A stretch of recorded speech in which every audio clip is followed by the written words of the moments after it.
అంటే దయాకర్ రావు గారు వచ్చినప్పుడు మీ ఇంట్లో మీరు అంటే ఆయన హోస్ట్ చేసేవాళ్ళు యాస్ అ గెస్ట్ అని చెప్పేసి విన్నాం. అది నిజమేనా? మా ఇంటికి ఉంటుండేనా? మా ఇంటికైతే రాలేదండి. ఎప్పుడు ఇంటికి రాకపోతుండే. ఇంటికైతే రాలేదు. సో జస్ట్ ఒక అందరు లీడర్లతో ఎలాంటి పరిచయం ఉందో అలాంటి పరిచయమే ఉంది అంటారు. అవును, అంతే. కానీ దయాకర్ రావు గారికి ఒక స్టేజ్ లో ఫండింగ్ కూడా మీరు చేసిండ్రు అని మేము విన్నాం. అంటే అది ఇప్పుడు ఏ ఆర్గనైజేషన్ పరంగా కానీ ఏ లీడర్షిప్ పరంగా కానీ, అంటే ఇప్పుడు మనం ఒక పర్మనెంట్ పీపుల్ అయినప్పుడు ఏ విలేజ్లోనే, ఇది అమెరికాలో కూడా జరుగుతుంది. ఇప్పుడు మేము అమెరికాకిలో ఉన్నప్పుడైనా కానీ, ఇప్పుడు మాకు అమెరికాలో 2 ఇదే ఉంటుంది, రిపబ్లికన్ డెమోక్రాట్స్. సో మాకు ఆ డెమోక్రాట్ పార్టీ అతను తెలిసినప్పుడు వాళ్ళకి ఇస్తాము, రిపబ్లికన్ పార్టీ అతను మాకు తెలిసినప్పుడు వాళ్ళకి ఇస్తాం. బికాజ్ ఎందుకంటే ఈ ఆబ్లిగేషన్ అనేది ఉంటుంది కదా. సో అది పార్టీ అనేది మేము చూడము, ఆ వ్యక్తిగతంగా మనకి ఎవరైతే అక్కడ పరిచయం ఉంటుందో వాళ్ళు వచ్చి డొనేషన్ అడగగానే మేము ఇస్తాం. సో అది ఇచ్చిన మాట నిజం. అది 2018లో కాంగ్రెస్కి ఇచ్చాను, టీఆర్ఎస్కి ఇచ్చాను, ఇద్దరికి ఇచ్చాను. కాకపోతే మా కాన్స్టిట్యూన్సీలో ఏమో తెలుసు కాబట్టి ఆయనకి ఇచ్చాము. యాజ్ అ టీఆర్ఎస్గా మనకి కాంగ్రెస్లో వేరే వాళ్ళు తెలుసు కాబట్టి వేరే వాళ్ళకి ఇస్తాం అట్లా. ఓకే. సో యాక్చువల్గా మీరు రియల్ ఎస్టేట్ వ్యాపారి, బేసిక్గా యుఎస్లో మంచిగా రియల్ ఎస్టేట్ వ్యాపారం చేసుకుంటా ఉన్నారు. సో ఇది మంచి వ్యాపారం, ఇక్కడ కానీ అక్కడ కానీ ఎక్కడైనా కానీ బేసిక్గా చాలా మంచి లాభాలు వచ్చే వ్యాపారం. ఈ వ్యాపారం నుంచి అసలు పాలిటిక్స్లోకి రావాలన్న ఆలోచన ఎందుకు వచ్చింది మీకు? ఎందుకు ఇటువైపు టార్గెట్ చేశారు ఇట్లా? యాక్చువల్లీ నా బిజినెస్ని ఎట్లా అంటే 30 years నుంచి నేను మా వారు కలిసి పెట్టిన బిజినెస్. అవును. మా వారు ఎప్పుడు కార్డియాలజిస్ట్ బిజీగా ఉంటారు కాబట్టి ఆ బిజినెస్ అంతా 100 and soul and whole నేనే చూస్తాను. అది నాకు ఇంకొక పిల్లగాళ్ళ లాగా అనమాట, నా బేబీ. మా ఎంప్లాయీస్ ఎప్పుడు అంటారు, మిస్సెస్ రెడ్డి నువ్వు రియల్ ఎస్టేట్ చేయనప్పుడు ఎట్లా ఉండగలుగుతావా లేదా అని అంటారు. ఈరోజు పాలిటిక్స్లోకి వచ్చి ఉండగలిగాను అని అంటే మా పాలకుర్తి నియోజక ప్రజలు అది మర్పించగలిగారు మమ్మల్ని. మళ్ళీ అదేవిధంగా ఇక్కడికి వచ్చిన, అంటే ఇప్పుడు స్వచ్ఛంగా సేవ చేసేటప్పుడు మాకు కొన్ని సమస్యలు ఏర్పడినాయి. అంటే మాకేమీ ఆబ్లిగేషన్, అంటే ప్రజల దగ్గర నుంచి మాకేమీ అవసరం లేదు.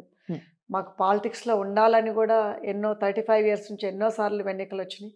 ఏ ఎన్నికల్లో మేము నిలబడాలని అనుకోలేదు. సో ఈ గత 2018 నుంచి మాకు అవి ఎదురైనాయి.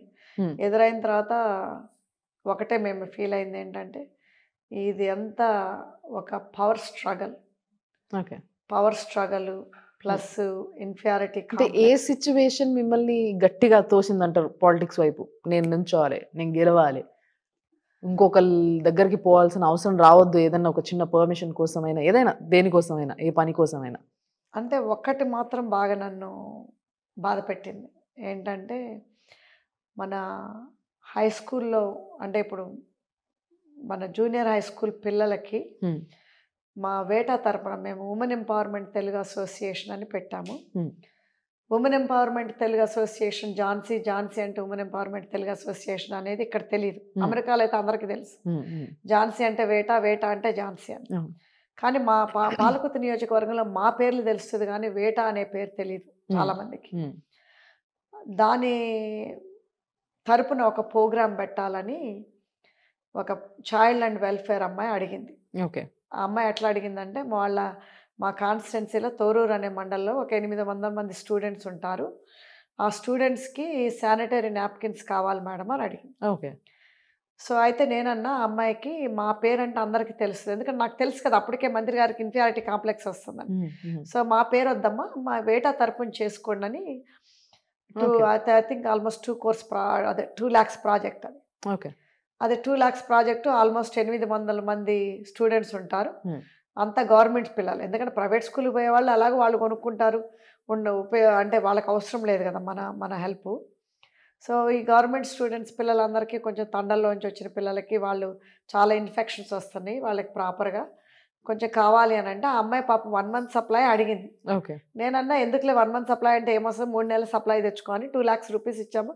ఆ అమ్మాయి తెచ్చుకున్న తర్వాత ఒకటే చెప్పాను ఆ అమ్మాయికి ఏంటంటే, మీరు మంత్రి గారిని వాళ్ళ వైఫ్ని పంపించమని చెప్పండి, కలెక్టర్ గారు ఎలాగో మన ఉమెన్ ఉన్నప్పుడు కలెక్టర్ గారిని కూడా పంపించమనండి, ఎందుకంటే వాళ్ళ చేతులు కొంటే మగవాళ్ళతో తీసుకుంటే కొంచెం వాళ్ళు ఫీల్ అవుతారు, ఆడపిల్లలు సిగ్గుపడతారు, కొంచెం సిగ్గుపడతారు, ఆడవాళ్ళ తరపున ఇద్దాము మనము అని చెప్పాను. చెప్పిన తర్వాత అంతా కలెక్టర్ గారు అంతా కన్ఫర్మ్ అయ్యారు, అంతా అయిపోయింది. ఫ్లయర్స్లో కూడా వాళ్ళ పేర్లు వేసేసి మా వేట ఆర్గనైజేషన్ పంపించాను అమెరికాకి. ఓకే.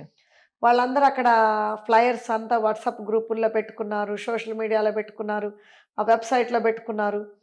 పెట్టుకున్న తర్వాత రేపనంగా ప్రోగ్రాము కలెక్టర్ రానివ్వకుండా చేశాడు.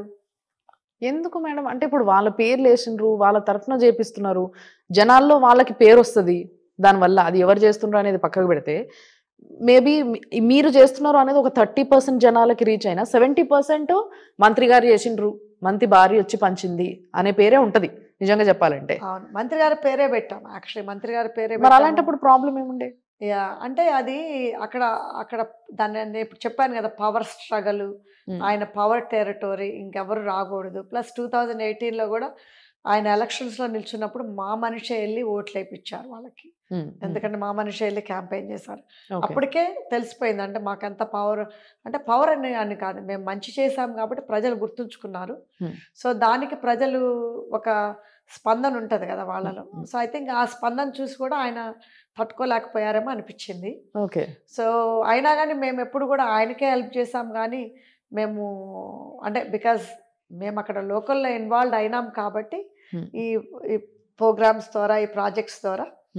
సో అప్పుడు నాకు అనిపించింది అంటే అంతకుముందు ఎప్పుడు మాకు ప్రజలు చెప్పేవాళ్ళు అంటే ఇక్కడ ఈయన ఇట్లా భయపెట్టించి బెదిరించి కేసులు పెట్టించి చేస్తున్నాడు అని చెప్పేవాళ్ళు మాకు ప్రాజెక్ట్స్కి వచ్చినప్పుడల్లా.